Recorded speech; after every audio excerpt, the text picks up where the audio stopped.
Good evening, listeners. Janet Walmsley-Heron here.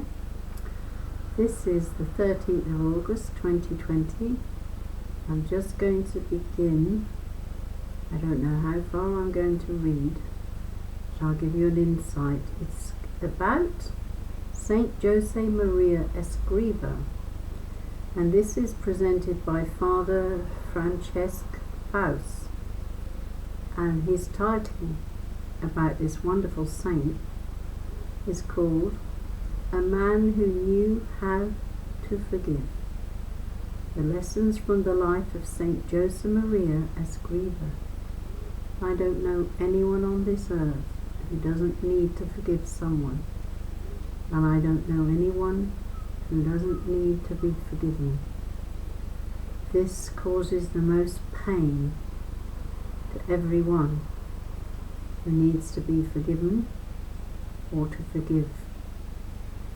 It is the greatest part of our Christian faith that we have to forgive, and we need to be forgiven, because our Heavenly Father, when we go to Him at our death, will require us to have forgiven much, if we are to ask Him to forgive us for our sins. That is the biggest part of our faith, forgiveness. So I'm going to read. I don't know where I'll stop, but I'll be continuing to the end of the book. In the following, Jesus the saints have always shown how invaluable forgiveness is, and we will be looking at lessons from the life of Saint Josemaria Escriva, using a wide range of biographical sources and writings. The following writing brings together many episodes from the life of Saint Josemaria Escriva. He's founder of Opus, who through the dark and terrifying days of the Spanish Civil War and the difficulties of persecutions and misunderstandings from within the Church showed the immeasurable healing power of this divine attribute. Francesc Faus is a priest of the Opus Dei prelature, poet and writer, with over 20 published works. He was born in Barcelona in 1931, and since 1961 he has lived in Sao Paulo.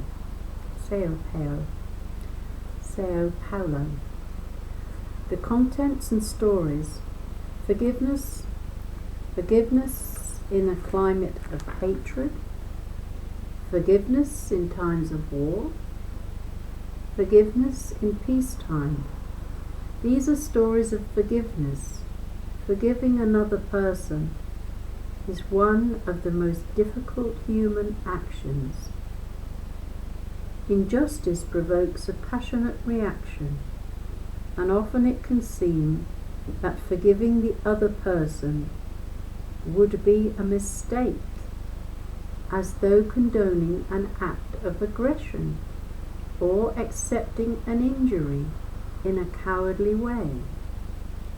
Forgiving someone is also hard, because far from indifference or coldness in the face of evil, it entails suffering, a real wound, and then pardoning the other person from one's heart, perhaps. That is why some people sometimes say that forgiving can be beyond human strength. To live without forgiveness would be inhuman. A person who refuses to forgive hurts only himself in the end. But how can we always forgive? How can we accept the past and assimilate negative personal experiences? How? There are no easy answers to these questions. The path to forgiveness is never an easy one, and each of us has to find our own way. This document offers some stories of forgiveness from the life of Josemaria Escriva, the founder of Opus Dei, who was canonized in 2002 by Blessed John Paul II, now a saint himself. He is a modern-day saint who strove during his whole life to learn ever better the secret of forgiveness from the one who, nailed to the cross, prayed, "Father, forgive them, for they know not what they do." Luke 23, verse 34. Forgiveness in a climate of hatred. Josemaria Escriva was a young priest, 29 years old, when in 1931 the lowering clouds of hatred and violence threatened the imminent onset of what would become a catastrophic civil war in Spain. A young and poor student, in March 1925, at the age of 23, he had been ordained a priest in Saragossa. In April 1927, he moved to Madrid with his widowed mother, Dona Dolores, and his sister and brother, Carmen and Santiago, to pursue a doctorate in law. In Madrid, while studying for his doctorate, he dedicated himself to an intense work of service to the poor and abandoned in the outskirts of the city, and to the incurably sick in the public hospitals. He also gave classes of Roman law and canon law in the Cifuentes Academy, which provided the small salary with which he tried to support his family. After his father's financial ruin and death, his family had gone through some hard times and often suffered real want. There in Madrid, on 2nd of October 1928, with social and political unrest already beginning to break out, Josemaria had seen what his mission on earth was to be, opening up in the middle of the world a path of holiness in professional work and in the fulfillment of the Christian's ordinary duties. As we read in the prayer card asking for Saint Josemaria's intercession, this path, which later was to become known as Opus Dei, offered a new ideal, one that back then seemed revolutionary, that holiness could be attained in daily life by any Christian amid the professional, family and social relationships that make up ordinary life for most people. Darkening clouds. In circles close to the Phalange, the far-right party of fascist inspiration, the conviction was growing that the only dialogue possible with the radical left, the socialists, anarchists and communists, who were united by the alliances with the government of the Republic, was the dialectic of fists and guns. At the same time, in the agitated ranks of the anarchists and the communists, still intoxicated by the recent victory, of the Communist Revolution in Russia, 1917, it was not unusual to hear someone say that Spain's problems would only be solved on the day the last priest was strangled with the intestines of the last bishop. Quite nasty stuff, eh? The propaganda of the far left, integrated in the heterogeneous coalition that formed the governing Popular Front, exacerbated the hatred and prejudice against religion. For had not Marx himself defined religion as the opium of the people? And wasn't Christianity being implacably persecuted in Russia? The church and the clergy were seen as reactionary agents who had to be eliminated. Messianic and antagonistic ideologies boiled up, closed to any possibility of dialogue. The great majority of the population was not in agreement with these extreme ideologies. After free elections, a centrist coalition held power for a short period of time, but the Pandora's box of extremism had been opened, and the streets of Madrid, Barcelona, and other cities were already flowing with the blood of the dead of both sides, while the people's militias left churches and convents in flames. On 11th of May 1931, smoke from the burning of 10 convents and monasteries darkened the sky of Madrid. The following day, similar events took place in many Spanish cities, and over 100 monasteries and convents were set on fire. The civil authorities proved to be helpless in containing the situation. In October 1934, an unsuccessful coup d'etat took place in Asturias, which resulted in the destruction of 58 churches and the killing of 34 priests. The Popular Front government was relentlessly taken hostage by the extremists, whose eagerness to do away with religion and priests led to open persecution against Catholics. Thus Catholics had no alternative but to join, often unwillingly, the side opposed to the government of the Republic. It is easy to imagine the heightened tensions and political fervour among young people and adults during those years of the 30s.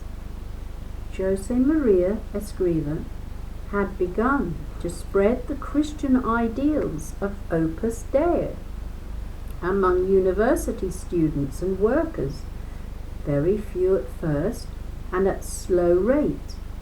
When the war broke, the number of members of Opus Dei was less than a dozen, all young people, and most of them students at an age when passions are strongest. Amid these polarizing currents, Josemaria Escriva created around him an atmosphere of reconciliation, with respect for all social and political positions that a Catholic could defend, along with a serene understanding of those who held ideological positions incompatible with, or even aggressively opposed to, Christianity. He thus made a reality in his own life the motto of Saint Augustine: interficere errorium diligere errantem. Fight against error, but love the person who is mistaken. For Josemaria, fighting against error meant knowing how to dialogue and learning to listen to those who do not agree with us, and doing so with patience and respect. A heart in love with freedom. One of Escriva's first followers, Pedro Casciaro, was the son of a staunch socialist, a prominent Republican who, after the Civil War, was persecuted by the nationalists but managed to save his life by fleeing to Algiers. Pedro was studying mathematics and architecture in Madrid and shared in almost all of Saint Josemaria's adventures during the agitated years leading up to the war. So his testimony, condensed in an exciting book, Dream and Your Dreams Will Fall Short, is of great value. Pedro relates that the father, as those close to Saint Josemaria called him, instilled serenity in us. His reflective, balanced attitude was in total contrast to the polarization all around us. He never discussed political matters. His judgments of events were always exclusively priestly ones. He suffered a lot for the church and for the situation of his country, which he loved so much. He respected any opinion related to public life which a Christian could legitimately hold.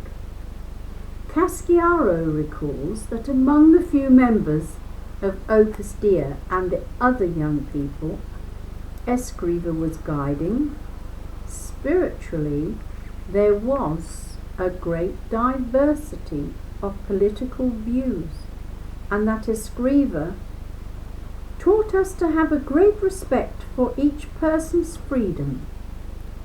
One of those young men, José Luis Musquiz, a recent graduate in engineering, relates that some of them were curious to know where the father's political sympathies lay. I asked him what opinion he had about a very famous political figure at the time. He replied immediately, "Look, nobody here will ask you about your political views. People from all sectors come here. Carlists, people from Popular Action, Spanish Renewal monarchists. Yesterday, the president and the secretary of the Basque National Students Association were here. On the other hand, you will be asked many other awkward questions. You will be asked if you pray, if you make good use of your time, if you keep your parents happy, if you study, because for a student, studying is a serious obligation." Pedro Casciaro confirms these recollections as the son of a prominent Republican who, like his father, as we will see below, who would suffer at the hands of the nationalists. He was in a privileged position to do so in a climate of resentful reprisals. Not once did I ever see or hear the father say or do anything that was not in keeping with his serenity, prudence, and charity towards everyone. Of all of us who were closest to him, then there may be no one was as aware of this as I was, because of my complex family situation. I would immediately have detected a wounding comment a contemptuous gesture or allusion, but he never made one. The Father never talked about politics. He wished for and prayed for peace and the freedom of consciences, open to everybody, and with real greatness of heart. He longed for everyone to turn to God and get closer to Him. He never expressed resentment. In those days, it was not easy to combine love of justice with charity, but the Father knew how to do it admirably. Reconciliation through soccer. A soccer match that took place in Madrid's main prison owed its inspiration to Escriva's determination to foster harmony among those who disagree politically. In the summer of 1932, disturbances and skirmishes were becoming part of daily life. As a consequence, many overexcited adherents of the most divergent political tendencies were being rounded up by the police. Hugo de Azevedo relates an account that he heard. On the 10th of August in 1932, I took part in an attempted coup that failed only a few hours after it had begun. A colleague and I were arrested and incarcerated in the Modelo prison in Madrid. Josemaria used to visit us often. He never showed the slightest vacillation, regardless of the risk when it came to the spiritual care of people. To see him come dressed in a cassock was truly amazing, since wearing such garb at that time was very dangerous. We would wait in the visiting room for political prisoners, a large hall with two grills about 10 centimeters apart that separated visitors and prisoners. There, through the grills of that visitors' room, my attention was continually drawn to the spiritual tone of his conversations. He insisted on the importance of work and study, which at first seemed to me hardly appropriate given the circumstances of our enforced imprisonment, but the way he spoke, making us suddenly realize the sanctifying value of work, produced an immediate effect. I began there and then to give classes and study French. During those months, some anarchists from southern Spain, Cadiz, if I remember correctly, killed several civil guards, including the barracks chief, and proclaimed the Libertarian Revolution. They also were arrested and locked up in the Modelo prison in a different section from ours. Each day, all the prisoners, common prisoners as well as political, went out into different yards for an exercise. We were dumbfounded when we saw anarchists in our own yard. We usually played soccer and continued to do so under the frightened gaze of these unexpected companions. At the first opportunity, I explained my problem to the Father. How can we be expected to get along with men who are so opposed to our own ideals and our faith? His reply stopped me in my tracks. Now you have the opportunity to speak with them, to converse with each one of them, in particular with respect and kindness. Keep in mind that they probably did not have Christian parents as you did, nor live in surroundings like yours. What would have become of you and me if we were in their situation? We shouldn't forget that we have received the faith gratuitously and have the obligation to spread it. Now you have the opportunity on this playground to show that you are Christians living and playing ball with them as if they were your best friends. And he added, when you pray the Our Father, pay a lot of attention to the first two words. Our Father. The person who spoke to the Father was stunned, but after thinking it over, he followed the advice he received. After a few days of tense relations on this playground, a soccer match was organized along the terms suggested by the Father. I was the goalkeeper, and my defenders were two anarchists. We never played in the same position for long, with greater style and less violence.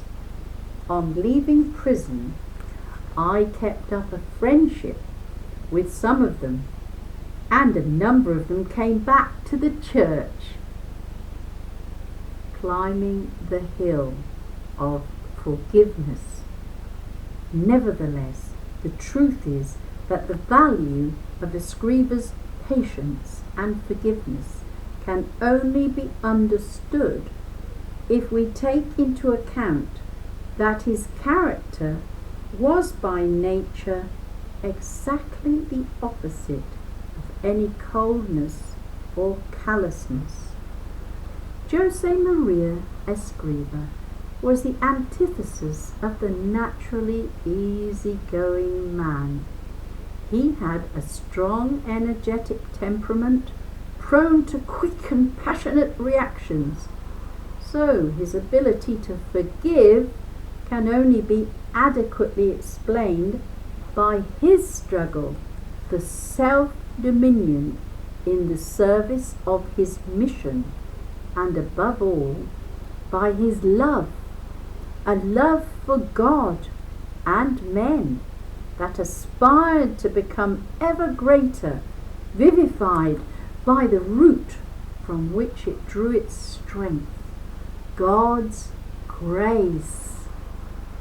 This transformation took place without losing any of the generous impulse of his decisions and actions, the energy and forcefulness of his words and deeds.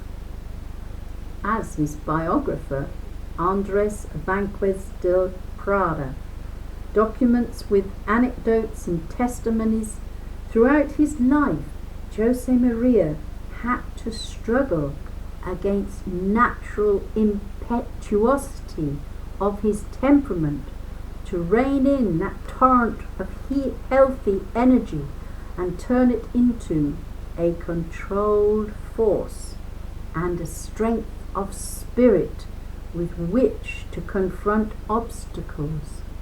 No one is born holy. No one is born virtuous. Josemaria was a pleasant and likeable child, but not easily given to restraining himself when provoked. Let us take a look at 4 incidents from his youth. The first was a fight that came to fisticuffs with a schoolmate who was mercilessly called Pigfoot because he used to go around with dirty knees. He insulted and struck the smaller Josemaria, who wouldn't put up with it. They ended up in a real brawl. Recalling the altercation, Josemaria said, "Whatever reason I might have had for doing what I did, I lost the moment I took a swing at that companion of mine, because there is never any reason for anyone to resort to violence. It left me with a very bitter taste in my soul." A second incident occurred when Josemaria was a small child. Tired of finding the same dish, he didn't like reappearing on the table. He got so angry that he threw the food against the wall. His father quietly asked him to clean up the mess, but waited several months before having the stain on the wallpaper removed as a visible reminder of his tantrum. A third incident from his youth. Born in 1902, Josemaria had 3 younger sisters. An affectionate child with a big heart, he saw 3 of them die, one after another. Maria del Rosario, only 9 months old, died in 1910. Then 5-year-old Lolita 2 years later. And finally Maria Assumption, only 8, died in 1913. A few months before this last death, Josemaria, deeply saddened, entered the room where his older sister Carmen and Maria Assumption, along with a friend of theirs, Maria del Carmen, were making castles out of some playing cards. As Maria del Carmen tells it, "We were just finishing a castle when Josemaria reached out with one hand and knocked it over. We started crying and asked him, 'Why did you do that, Josemaria?' And he, in a very serious tone of voice, answered us, 'That's exactly what God does with people. You build a castle, and when it's almost finished, God knocks it over on you.'" A fourth incident left a bitter taste in Josemaria's soul. It occurred in 1923 while he was in the seminary after he had become a prefect. There was a seminarian who was much older than Josemaria. He was a good person, but rather coarse, and one day he insulted Josemaria as he had done several times before. Losing his composure, Josemaria replied to him, and shoving and punching ensued, according to the report by the seminary rector, which is still preserved. The other seminarian had spoken to him in gross language, improper of a cleric, and in my presence had insulted him in the cathedral of Laseo. And he adds, for the record, that the way the seminarian Escriva accepted the punishment given him by his superiors was really a glory for him, since in my judgment it was his adversary who had struck first and foremost. Josemaria, however, lost his spiritual peace and felt the need to pour out his soul in a letter to his former spiritual director in the seminary of Logrono, Father Gregorio Fernandez. On 26th of October, he received this reply: "I know the nobility of your sentiments, and I'm sure that by now you do not hold it in your heart the slightest trace of resentment. You should not discuss this matter with anyone other than God." The episode ended on a positive note for everyone. After Saint Josemaria's death, a letter from his old aggressor was found among his papers, dated 8th of October 1952, written while the latter was a chaplain in a Red Cross hospital. After so many years, he had magnanimously written, repentant and in the most humble and absolute way possible, "Mea copper. Everything seemed to point towards excusing Josemaria for having resorted to violence, but he refused to excuse himself. He remained silent, prayed for his colleague, and never sought to justify himself. Violence, never, he repeated throughout his life. It never helps to convince or win over anyone. I'm going to end that there. The next section will begin with prejudice and class hatred. So I'm going to enjoy this journey with you. So we will look forward to continuing to read in another podcast very soon.